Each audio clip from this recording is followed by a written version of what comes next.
안녕하세요. 블루오션 청소년 여러분. 이은미 선생님입니다. 잘 지내고 계신가요? 우리가 지난달에 만났는데 우리가 다시 만나길 소망하며 여러분과 함께 하나님의 말씀을 나누길 원합니다.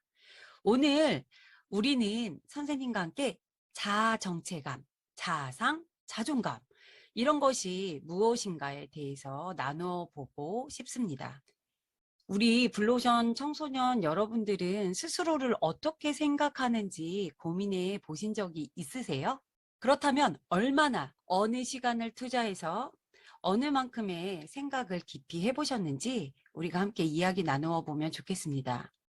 내가 누구인지, 내가 어떤 사람인지, 미래의 나는 어떻게 될 것인가, 또한 나는 누구지?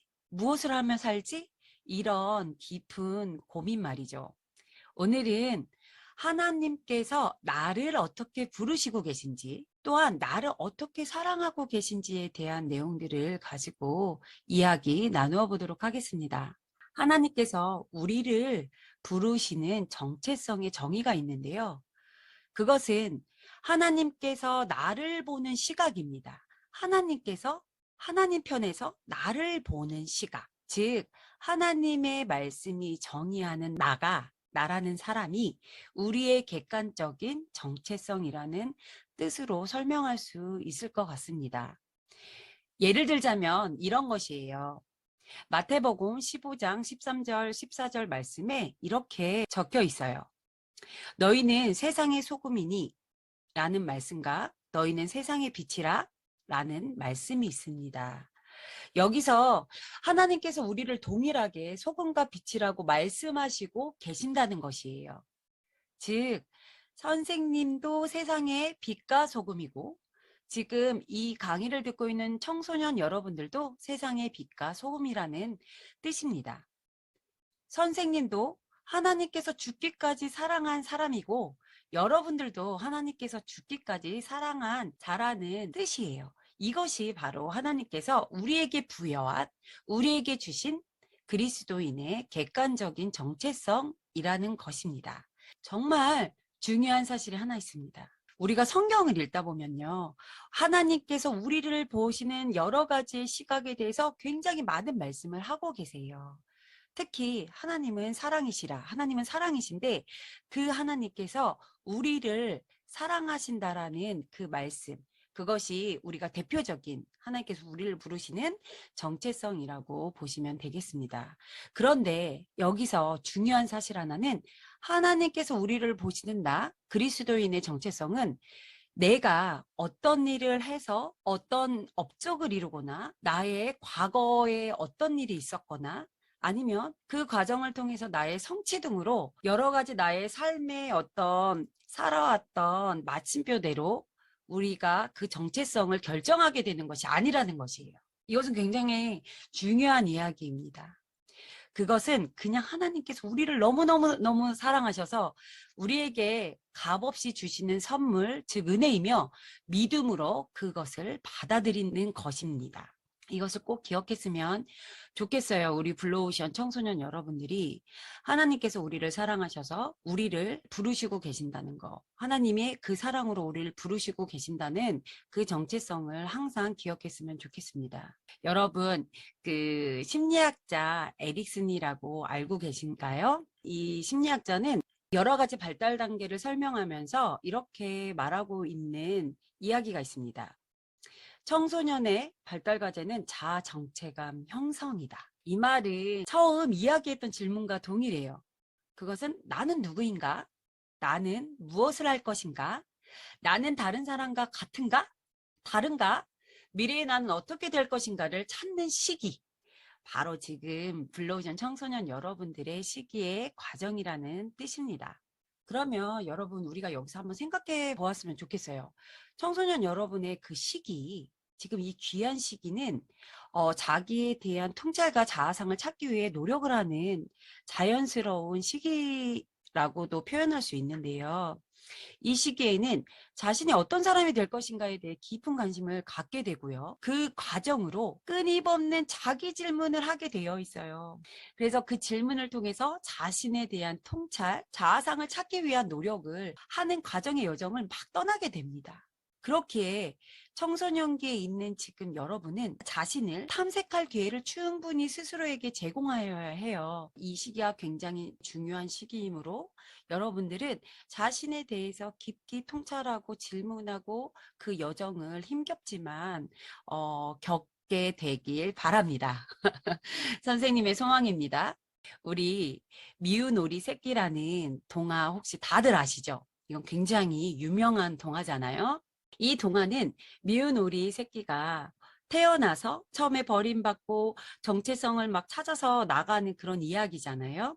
결국 미운 오리 새끼는 엄마를 찾고 가족을 찾고 자기가 누구인지에 대해서 자기가 백조라는 것에 대해서 알게 돼요. 그렇다면 우리가 함께 생각해 보았으면 좋겠습니다.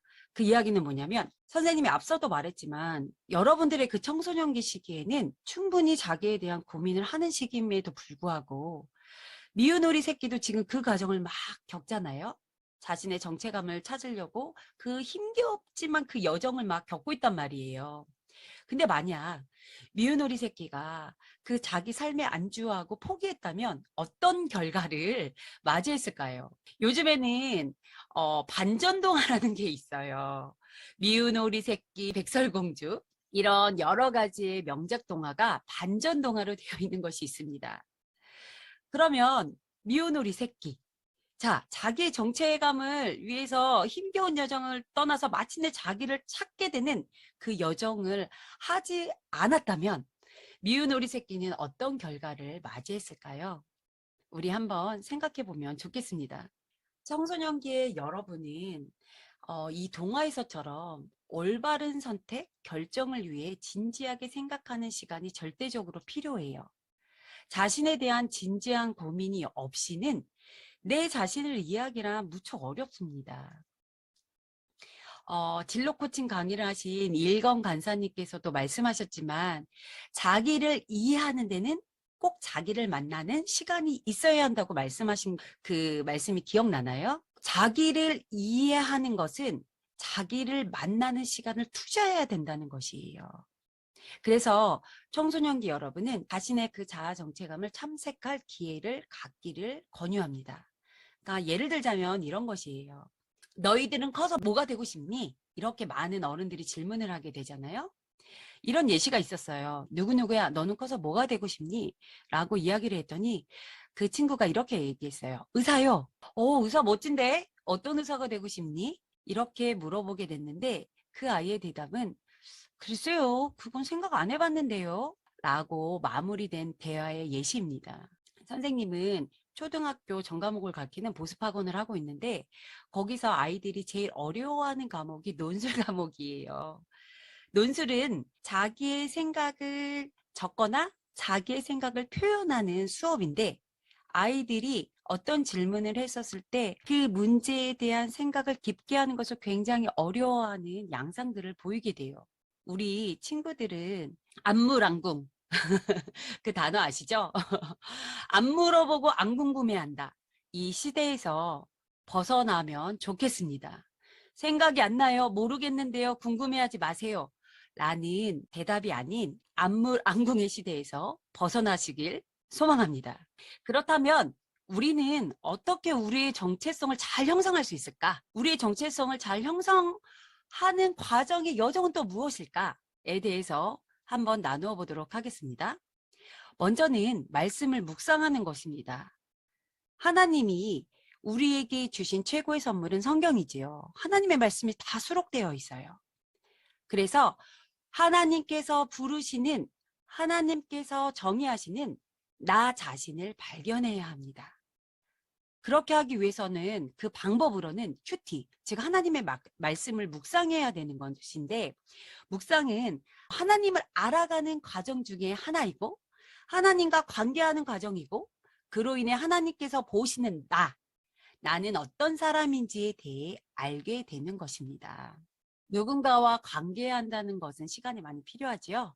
그러므로 관계를 통해서 그 사람을 알게 되는데 하루 중 하나님과 개인적인 만남을 갖기를 소망합니다. 그래서 하나님과의 관계를 통해 하나님이 어떤 분이신지 알고 어떤 분이신지 알에 따라 나를 부르시는 하나님의 음성, 그 성경 말씀을 우리가 충분히 알고 지냈으면 좋겠습니다. 저희가 여기서 말씀을 한 구절 보겠습니다. 갈라디아서 2장 20절 말씀이에요. 우리가 보이진 않지만 함께 읽어보도록 하겠습니다.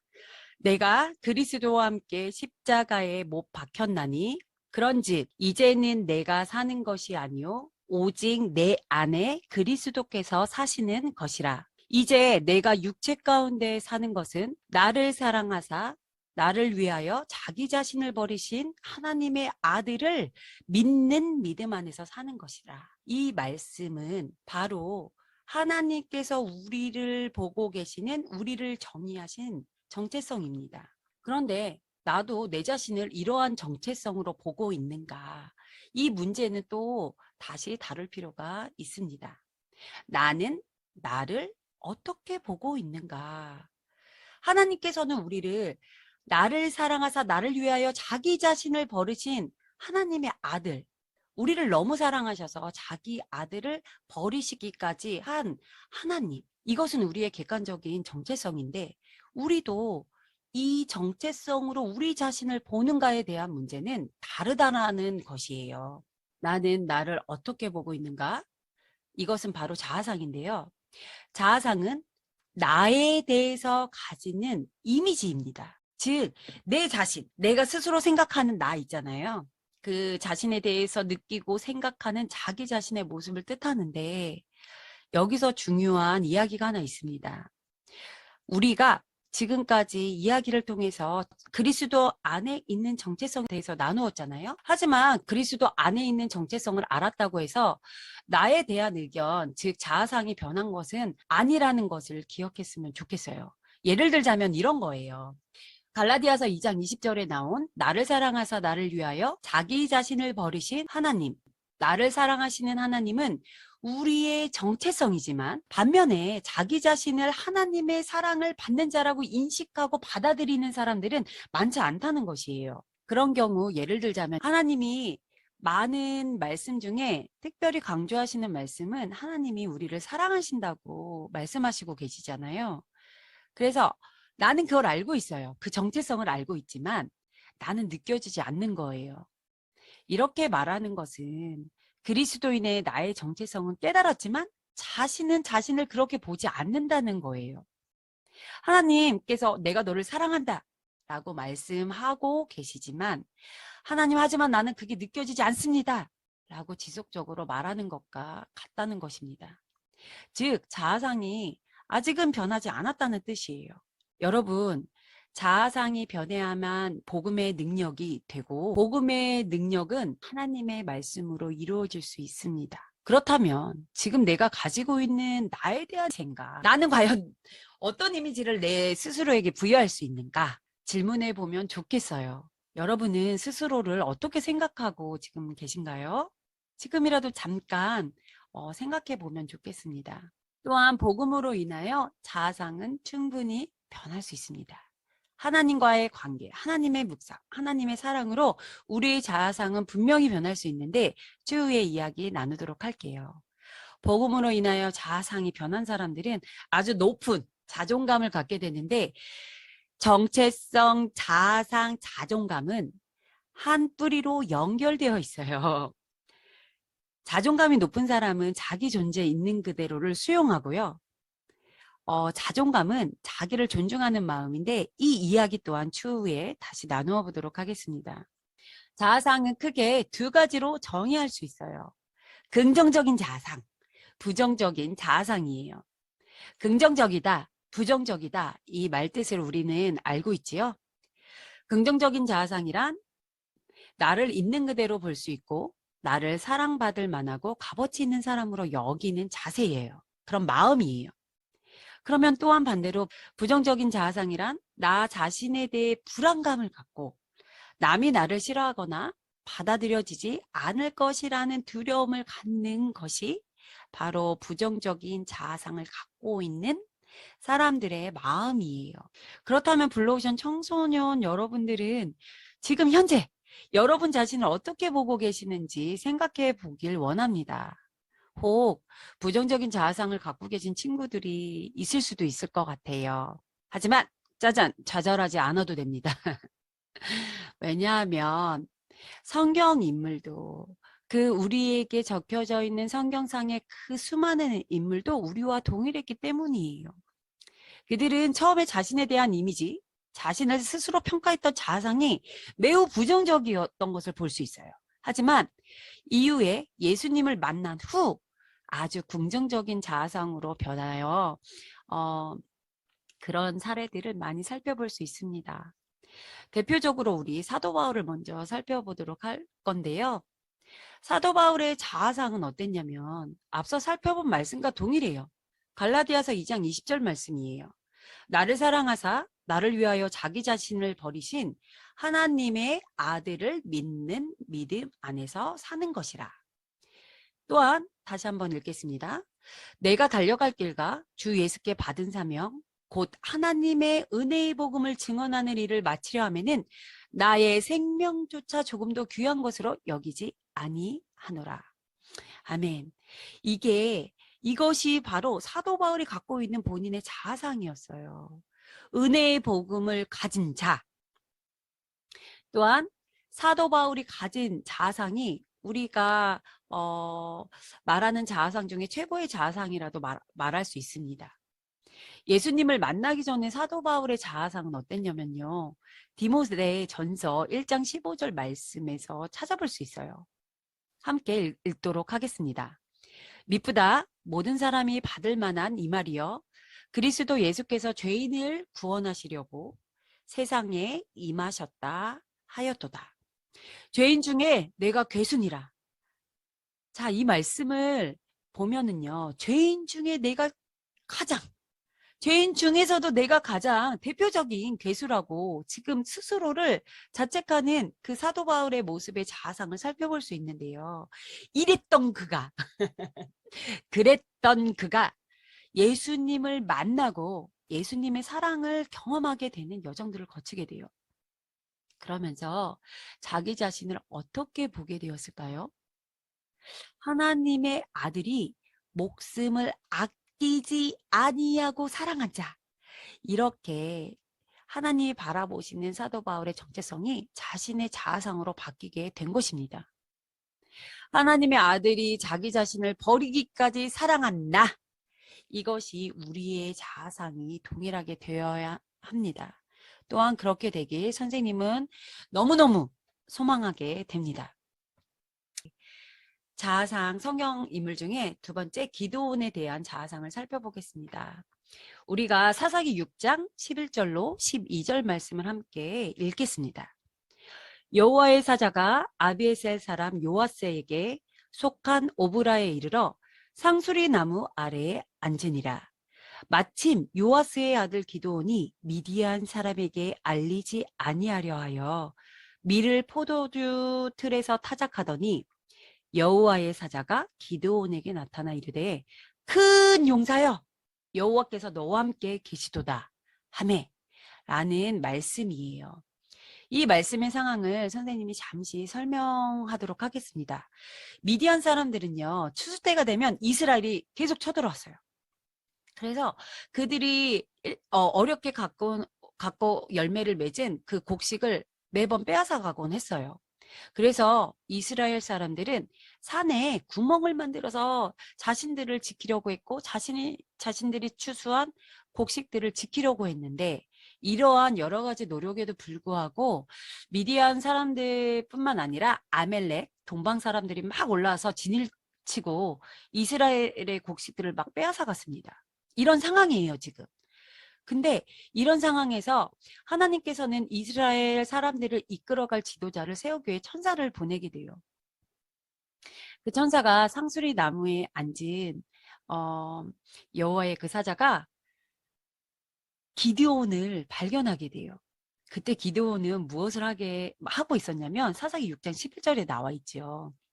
밀을 포도주 틀에서 타작하고 있었어요. 포도주 틀은 어떤 거냐면 굉장히 작은 틀이에요.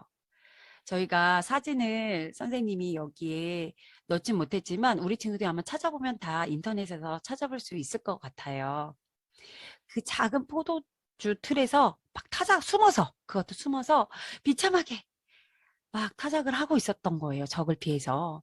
근데 그때 그 비참하고 숨어서 타작했던 그 기드온에게 하나님의 사자가 뭐라고 했냐면 큰 용사여 여호와께서 너와 함께 계시도다 이렇게 부르시고 계시는 거예요. 이거 하나님이 기드온을 보시는 정체성이죠. 큰 용사, 몸집이 크다는 게 아니고 강하다는 뜻이에요. 큰 거는. 여기서 말하는 크다라는 것은 강한 용사여 라고 하나님께서 기드온을 보시는 정체성의 이름이 나오게 돼요. 사사기 말씀을 살펴보면 처음에는 타작하고 있는 기드온의 자아상을 시작으로 기드온은 점차 자신의 자아상이 변하게 되는 모습을 사사기를 통해서 계속 살펴볼 수 있게 됩니다. 여기서 그 말씀을 가지고 너무 많은 설명을 하기에는 어렵지만 우리 청소년 여러분들이 사사기 말씀을 꼭 보면 좋을 것 같아요.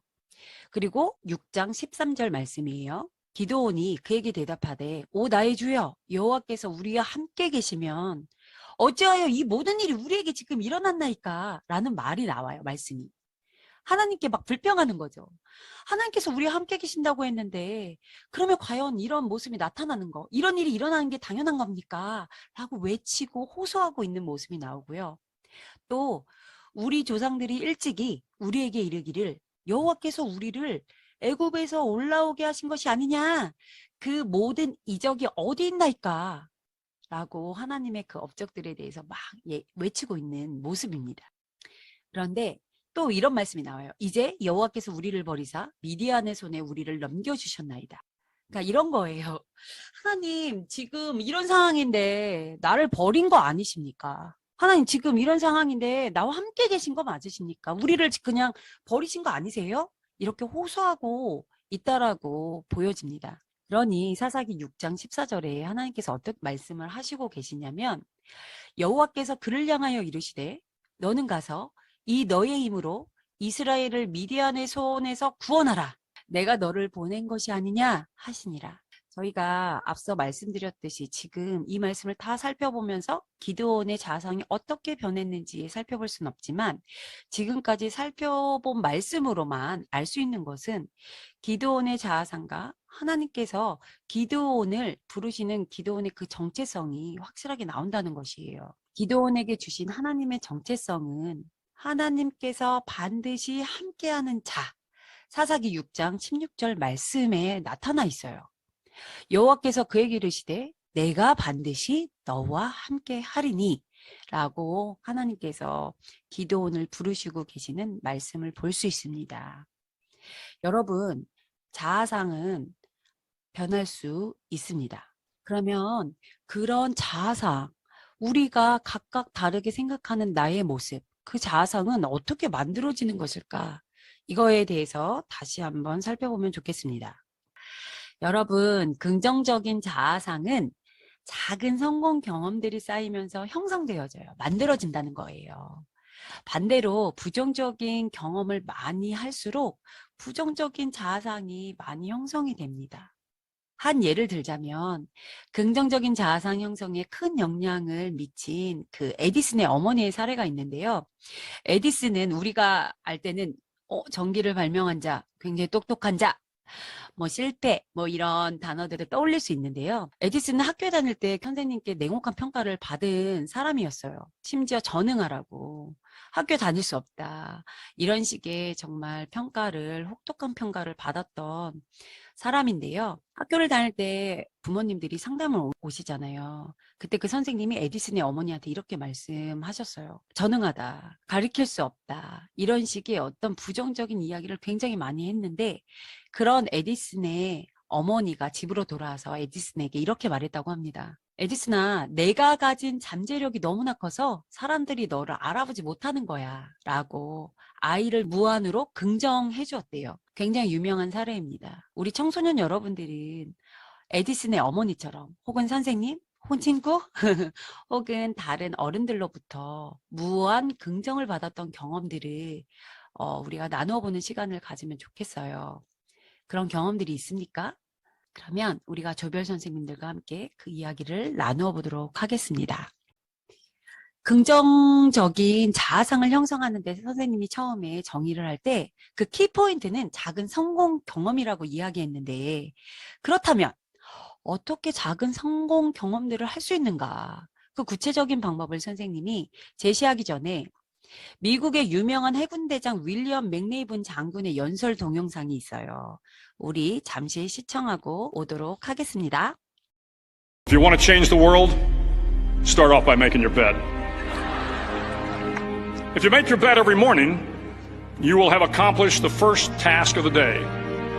It will give you a small sense of pride, and it will encourage you to do another task, and another, and another. And by the end of the day, that one task completed will have turned into many tasks completed. Making your bed will also reinforce the fact that the little things in life matter. If you can't do the little things right, you'll never be able to do the big things right. And if by chance you have a miserable day, you will come home to a bed that is made, that you made. And a made bed gives you encouragement that tomorrow will be better. 잘 보셨나요? 이 맥네이븐 장군의 연설 영상은요, 굉장히 유명한 영상이에요. 이분이 어떻게 말씀하고 계시죠? 매일 아침 침대 정돈을 한다면 여러분은 그 말의 첫 번째 값을 완수하게 되는 것입니다. 라고 말씀하고 계시죠. 이것은 굉장히 작은 성공 경험들이에요. 이것들이 쌓이면서 우리의 긍정적인 자아상이 형성이 됩니다. 또한 여러분, 긍정적인 자아상이 형성이 되면은요, 우리의 순간순간의 삶의 선택도 굉장히 달라지게 돼요. 작은 성공 경험들을 할 수 있는 목표를 오늘부터 함께 세우길 소망합니다. 쉽게 말해서 작은 성공 경험을 할 수 있도록 스스로 목표를 세우는 것이에요. 한 가지로도 좋고요. 두 가지도 좋고 세 가지 안에서 실행 목표를 세우면 좋겠어요. 뭐 책상 정리정돈하기, 이불 개기, 쓰레기통 비우기 등 자신이 할 수 있는 작은 일들을 먼저 계획을 세우고 그 다음에 점점점 그 성공 경험으로 성취 경험으로 자신감을 얻게 되면 그 다음에 어려운 실행 목표를 세워나가면서 나에 대해서 그런 경험들을 수용해 주는 거예요. 그러면 선생님이 여기에 어떤 아저씨가 나오셔서 실행 목표 3가지 이렇게 나와 있는데 3가지 선에서 우리 친구들이 함께 목표를 설정하면 좋겠습니다. 반대로 여러분, 부정적인 자아상의 형성은 어떻게 되는지 우리가 살펴볼 텐데요. 부정적인 자아상의 형성의 예를 선생님이 적어놨는데 뭐 칭찬보다는 꾸중을 많이 듣는 경우, 격려보다는 훈계를 듣는 경우, 또한 타인으로부터, 양육자로부터, 또 다른 어른으로부터 넌 잘할 수 있는 게 너무 없다. 무능력하다. 너 그것밖에 못하니? 아, 너는 너무 쓸데가 없는 것 같아. 라는 어떤 평가, 또한 외모의 평가 등에 노출된 경우. 그리고 우리의 삶의 초기, 아주 어린 시절부터 주입되는 부정적인 언어와 평가를 나의 고유한 생각으로 착각하기 시작하면서 우리는 나라는 사람이 그런 사람이라고 인식되어지기 시작합니다. 동시에 그런 과정을 거쳐서 부정적인 자아상이 형성되는 그런 양상들, 그런 모습들을 볼 수 있는데요. 여러분, 여기서 중요한 것이 있어요. 그런 말들은 나에게 분명 영향을 주고 그런 말들은 진리, 사실은 아니잖아요. 하지만 그렇게 들었던 부정적인 언어가 그게 나인 것처럼 형성이 된다는 거예요. 하나님은 우리에게 그렇게 말씀하시지 않잖아요. 만약에 선생님 여기 적어놓은 예시의 한 가지는 너 그것밖에 못하니? 이런 말을 만약에 들었어요. 그러면은 그 듣는 나는 어떻게 반응을 하냐면 내가 아무것도 할 수 있는 게 없구나 라면서 점점점 무기력한 그런 형태를 띠게 돼요. 하지만 우리는 무기력한 사람이라는 소리를 들었음에도 불구하고 우리는 그게 사실이 아니라는 것을 인지해야 됩니다. 말씀 한 구절을 다시 한번 살펴보도록 할 텐데요. 에베소서 말씀이에요. 오직 사랑 안에서 참된 것을 하여 범사에 그에게까지 자랄지라. 그는 머리니 곧 그리스도라. 이렇게 하나님께서 말씀하고 계시는 것을 볼 수 있습니다. 우리는 신체적으로, 지적으로, 사회적으로 계속 성장하게 돼요. 하지만 이런 부정적인 언어, 내면의 상처를 동반한 어떤 한 부분, 정서적인 부분은 성장할 때 그 부분은 자라지 않고 그대로 멈춰 있을 수 있어요. 왜냐하면 부정적인 자아상을 형성하게 된 환경에는 내면의 상처를 동반하기 때문이에요. 우리는 흔히 이런 경험을 빗대서 이렇게 표현할 수도 있어요. 많이 듣는 내용이에요. 아, 나 그거 절대 잊지 못해. 내가 그걸 어떻게 잊어? 라는 말로 우리가 어떠한 그 상황과 들었던 부정적인 언어를 표현한다는 말이에요. 감정에 어떠한 영역에서 문제가 되는 경험을 우리는 잊지 못해요. 여러분들도 혹시 그런 경험들이 있습니까? 우리가 하나님의 말씀으로 우리의 자아상을 만들어가고 경험하는 그런 과정들이 이 자아상 강의를 통하여 일어나기를 선생님은 너무너무 소망합니다. 그렇다면 우리는 어떻게 해야 하는가? 상처받은 내면의 이 부분은 우리는 과연 어떻게 해야 되지? 라는 내용은 추후 강의에 다시 만나도록 할게요. 오늘 강의가 여러분의 내면을 깊게 들여다보는 시간이 되었으면 좋겠습니다. 요한복음 14장 26절에 이런 말씀 하세요. 보혜사 곧 아버지께서 내 이름으로 보내실 성령 그가 너희에게 모든 것을 가르치고 내가 너희에게 말한 모든 것을 생각나게 하리라 이렇게 말씀하시고 계시거든요. 그 하나님께 그 성령님께 우리의 모든 것을 내어 맡기는 하루가 되었으면 좋겠어요. 하나님께서 말씀하시는 나의 정체성 곧 그것이 나의 자아상이며 진리인 것을 꼭 기억하십시오. 감사합니다.